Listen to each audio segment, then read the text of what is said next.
This is Scott Becker with the Becker Private Equity and Business Podcast. Today's discussion is, quote unquote, not to be or not to be, but to ESG or not ESG.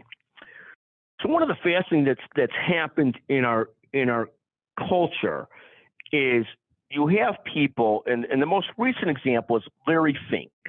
Larry Fink was the long-term chair of BlackRock, the largest money management firm, I think, in the world at $10 trillion or so, or right there. So BlackRock and Larry Fink. Larry Fink had been the most pure, ardent capitalist throughout, I remember, of almost anybody. And then a couple of years ago, as the political climate changed, Larry Fink became a core spokesman for ESG investing. And so let me give just a little bit of context to this. I'm not necessarily pro or anti-ESG. I think you want to be investing in good people, good places, good companies that care about the world, et cetera, et cetera.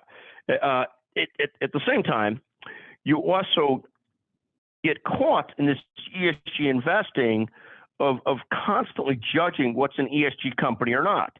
So somehow or another, Elon Musk, who was the proponent of the biggest electric vehicle company in the world, became hated by the ESG people, and so his company started to be off of ESG list. And to me, it showed sort of the mockery of ESG. So much of it was politically driven versus truly driven, and some virtue signaling to go with it, and so on and so forth. Then you get the other camp that becomes anti-ESG, and that's not really quite right either, because there's certainly parts of environmental, social, and governance that make sense. In any event, what is the most dispelling or challenging to watch is people that flip-flop so aggressively from pure capitalism to pure ESG to somewhere in between. So Larry Fink was the largest proponent of pure capitalism. Then he became the largest proponent of ESG, and taking into account environmental, social, and governance factors. And obviously, we need to run organizations as companies ourselves that are friendly to the environment, to social, to governance, that are appropriate. So get that. But Larry Fink is doing this conversion to ESG missionary sort of looked to many of us like an emperor without clothes, because Larry had been the most pure of capitalists. No one like him, the most pure of capitalists. It's like on one day, the most purely capitalist firm in the world saying, we're now ESG warriors, ESG forward. Now, Larry Fink has come full circle again and said, I'm done talking ESG entirely, even though I became the biggest ESG warrior missionary the last few years, because now ESG has become so politicized on the left and right that it's getting me in trouble with either states or customers or clients, whereas originally I think many people thought they could take up the ESG mantle and please their workforce, which makes a lot of sense. You want your workforce happy that you're conscious of the company's in the right spot.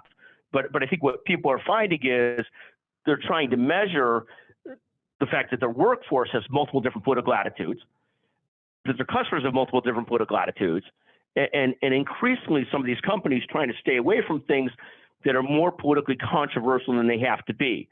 And so I think it's fascinating to have watched Larry Fink's, to ESG or not to ESG, really act 3 here, where he's back to saying ESG is not part of his lexicon. Just absolutely fascinating to watch. Thank you for it. And I don't have a clear decision on this, opinion on this, to ESG or not to ESG, but my only clear opinion is to do what your corporate conscience really tells you what to do, not based on whims of the day or virtue signaling or anything else, to do what you really think is right. The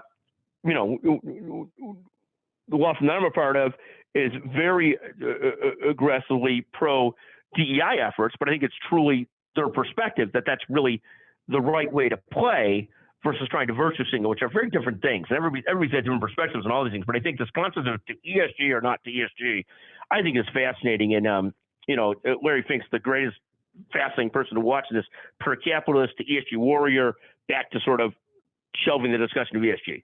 Fascinating to watch. Thank you for listening to the Becker Private Equity and Business Podcast. Thank you very much.